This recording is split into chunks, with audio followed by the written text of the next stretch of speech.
What's going on, guys? Welcome back to RC Every Day here at Juicebox Hobbies, Whitley City, Kentucky. I'll be here all week. We're gonna start today by wrenching on TF2 action. Got this whole place to ourselves. We're gonna be racing later, having lots of fun. But I've got old Red on the bench here. This thing has not seen any love in a long time. So I got some stuff in the works for this. Let me show you what we're gonna do. All right, so these tires haven't been apart in like 6 years. They kind of got deflated. I'm assuming it's from traveling, elevation changes. I took these to Colorado a long time ago and they swelled up real big. So the tires may be a little stretched. These are super soft. These are RC4wd Drive Mickey Thompson Baja Claw MTZs on the Boom Racing 155s. I've already swapped the fronts out. I just took them apart. The foams still feel good. I think it's just the tire got stretched, but having some air in it, and plus I'm at a little more elevation now, I'm hoping that'll fix the problem. So I've got to swap out the rears, take them apart, and just put them back together. I've got a different servo horn. I got a Reefs we're going to swap on because right now we're not getting enough droop in the front because the servo horn that's in there is just a big, giant, bulky one, and it's kind of hitting everything. So we're going to swap to this little skinny Reef. And I got some new front shocks. So these, I still can't find a better shock that I like. So we're still running the SEX10 original shocks. I am removing, I didn't even realize it, I'm limited on up travel by a finger's width. This has a little rubber stopper in there, like a little bump stop. So I've removed that from one of them, I'll take it off the other. Just gonna swap the fronts out. The backs, I'm getting plenty of travel. You can see we're getting all up in that fender. So let's get started. All right, guys, got the new shocks on the front. Got the tires just rebuilt. Got, I guess, the pressure adjusted inside of them. They're still a little soft, but we'll see how it works. We've got a lot more up travel now without those little bump stops in there. This truck's still pretty basic. Just got the Holmes Hobby Torque Expert 35 turn and Reef 444, 1080 ESC. And yeah, this is the one that's been around the block. This is the original chassis that I pieced together when the TF2s first came out over 10 years ago. There's been a lot of things, fully linked front and rear. Lots of good stuff, custom made bumper, custom bob bed. I don't think you can get this front bumper anymore. It's old version. But got that done. We're gonna flip it over and take a look at this steering servo horn. All right, guys. You can see the servo horn, the angle is not ideal at all. This big aluminum horn has 2 mounting holes. We're already in the furthest back one. That Reef one has got 3 holes in it, so we ought to be able to get that arm a little more parallel to our front arm, which I had to take loose to get the shock bolts out. It just happened to be right in front of them. Yeah, getting that straight will help with bump steer as well. You want everything as parallel as possible. This truck is a 3-link with a pan hard, so that does give it a little kick side to side, but it's got pretty good droop, sets good mid-range, so it doesn't really affect it as bad as it would on some things. But I think that's, yeah, I'm gonna go ahead and knock that out and move on to the next task at hand. All right, guys, that helped a lot. It's still not perfectly parallel with our drag link, but it will definitely be improved. I was considering putting some spacers in and alleviating some of that angle, but I don't know. With the 3-link, it's already, at least that are parallel with each other. I think we'll just rock it like it is. I haven't had any issues in the past with it having bump steer real bad. So yeah, that worked. I put it back on the 3rd hole on that servo horn and got it all clamped on nice and tight. Might could even find a shorter servo horn as well if I really wanted to fix it, but I think that's all I had to do. I didn't have any more shocks for the rear. These are still old SEX10 shocks that probably have some fluid in them still. This truck's it's been everywhere, man. It's rebuildable Punisher shafts, which look like they need to be rebuilt again. Got a lot of slop in that one. I think we may be missing a screw. Luckily, I have a spare set of these. If I can get it to turn. Yep, we're missing hardware. Right there.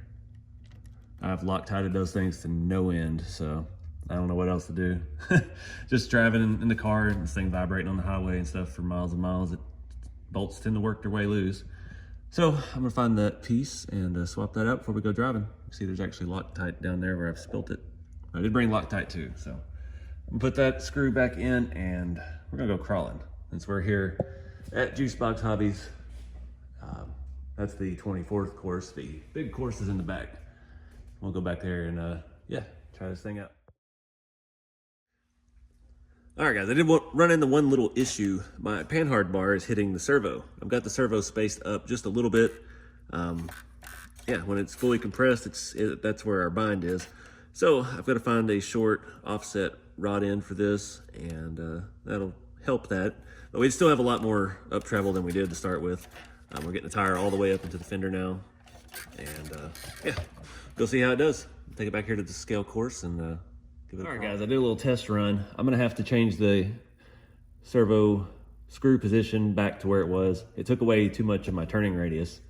Everything else is working good. We'll get some footage next. All right, went ahead and put it in the middle hole instead of the closest to the pivot point. Just gonna compromise. It looks like about all the steering angle we're gonna get with these big tires anyway. Got that nice and tight. All right, that'll help us a lot. It's a tight course, so let's go check it out.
Sweet.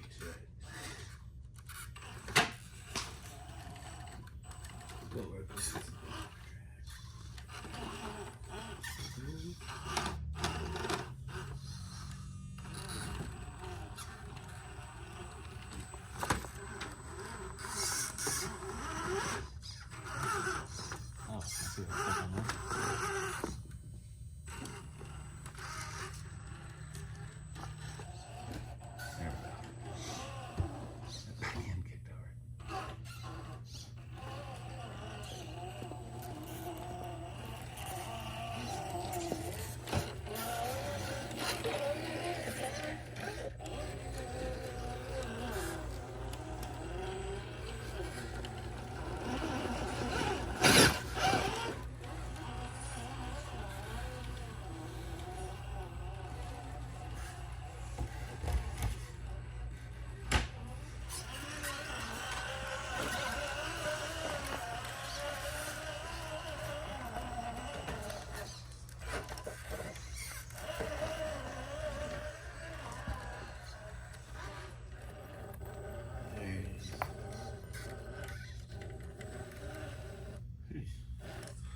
Stop filming.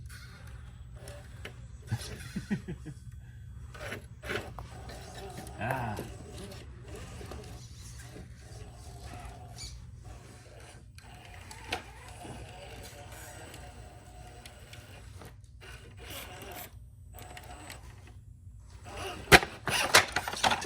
All right, guys, that's gonna wrap it up for this one. Old Red did pretty good. Still some issues to address. We'll have to spend some more time with it. It's the first time I've gotten to drive it in, well, at least over a year. So got some parts to order, and yeah, just keep having fun with it. But if you guys are out in southern Kentucky, come check out Juicebox Hobbies in Whitley City. I don't know the address yet off the top of my head, but it's a good place. The grand opening will be this Saturday. I'm not sure the times either. I'm really good at this promoting stuff. But shout out to my boy Jeremy, doing big things. This is awesome. We think we're gonna race some late models next. So get out there and do something fun with the hobby. Keep it scale, and I'll see y'all next time.